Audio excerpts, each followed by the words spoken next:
Everybody doing? My name's Mike, and we got Mr. Max hanging out with us today. So what we're doing today is we're working on threshold training with Max. So what a threshold is any type of doorway. So his crate has the front door. So before the dog leaves the crate, we ask him to sit so they can be calm as they come through the crate. It breaks up momentum of what the dog's doing. Same thing with the front door. If we're going in and out of the front door, we have the dog heel up to the front door, and then we ask them to sit, then we open the door, then we have them heel through the front door. That is a way to control them and get them to have some type of calmness before they enter that outside world. Same thing with his crate. Once he leaves the crate, he's going to be a little more excited because he has more freedom. So it's very important to show the dog that you must leave the crate in a controlled manner, in a calm manner. It's up to us to set boundaries for these dogs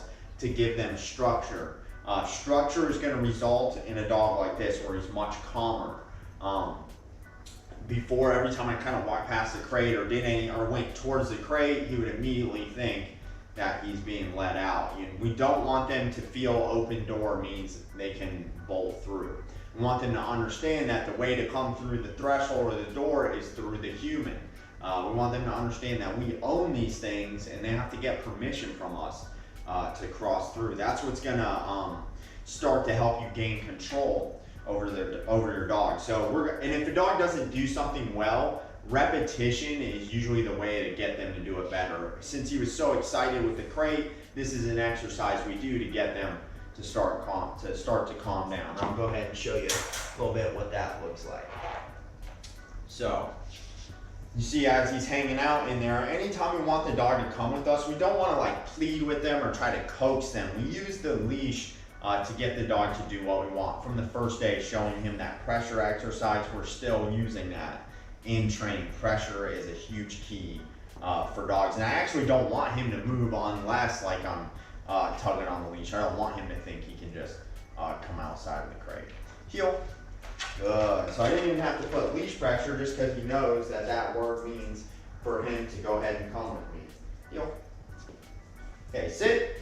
So I'll shut this door. See, that will get him excited. If the door is open, the dog will try to rush through it. Again, if the dog's excited, what I can do is just turn around and bring him to the same spot and have him do it again. It's important not to rush the exercises with the dog. Sit, then, and so that word then means he's allowed to now cross over into his den. We refer to it as a den instead of a crate because in the wild, that's what dogs use. They use a den. And the only difference between what they have in the wild and the crate you see here really is just this front door. In the wild, they wouldn't have a door that opens and closes. So, of course, this helps us a lot with the dog. This is actually very important. If the dog goes to rush out, we'll use this front door to shut it on him to tell him no, to tell him he's not coming outside. It's very important that we use the environment to our advantage. So I work this door with the dog who wants to come out.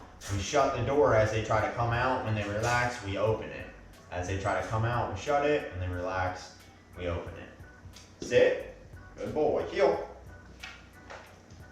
And a boy, good boy. And see, this gets him not so excited about coming in and out of the crate. Sit, good boy, good sit, buddy. Good sit, sit, then, good boy. And this gets him not so anxious about wanting to bolt through the crate threshold. So again, anything the dog's not good at, instead of doing that 5-minute routine daily with him that we do where I'm walking him in a circle, I would take 5 minutes and do this instead. So same thing with the front door. If he's very excited at the front door, we'd walk through the front door a few times. Now, this desensitizes them. It becomes less exciting the more the dog does it. That's why it's important to have repetitions in training and to always be moving forward with the dog. And if there's something the dog's not good at, you have to be honest with yourself and say, this doesn't feel right. Generally, it's usually a human's not doing something right, but as long as you're working the leash in the manner you see me doing it, you'll get the same result from the dog.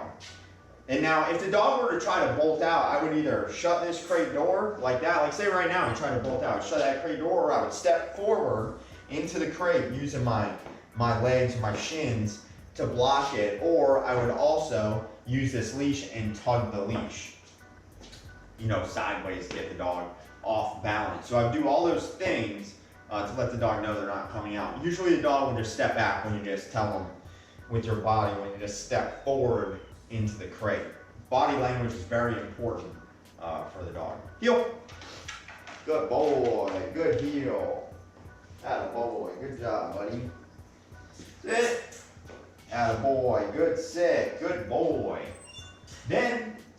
Attaboy. Good job, buddy. Heel. So, if the dog goes to the back of the crate, you want to get the leash off them. This is a very good point to make here. Sit. I'll actually shorten up the leash this time. Then, so right here, see that?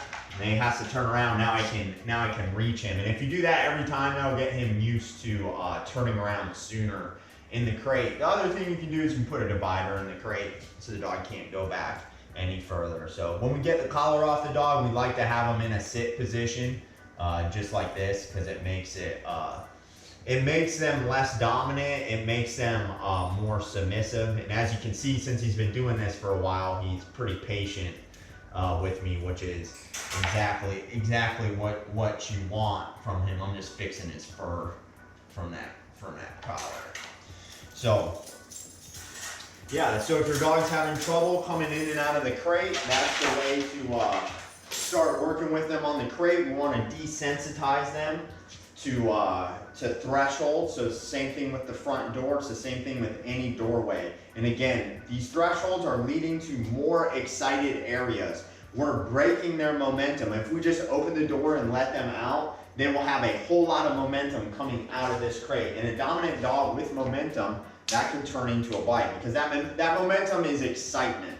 So same thing with the front door. We don't want to just throw the front door open and allow the dog to run out, because now they're going into the outside world in an excited manner, in a dominant manner, which sets them up more likely to bite. So our goal is to keep the dog calm and set them up for success. So when they're going outside, they're in the most calm position possible. And that in turn, when their body is calm, their mind will start to be calm. And it just takes repetitions.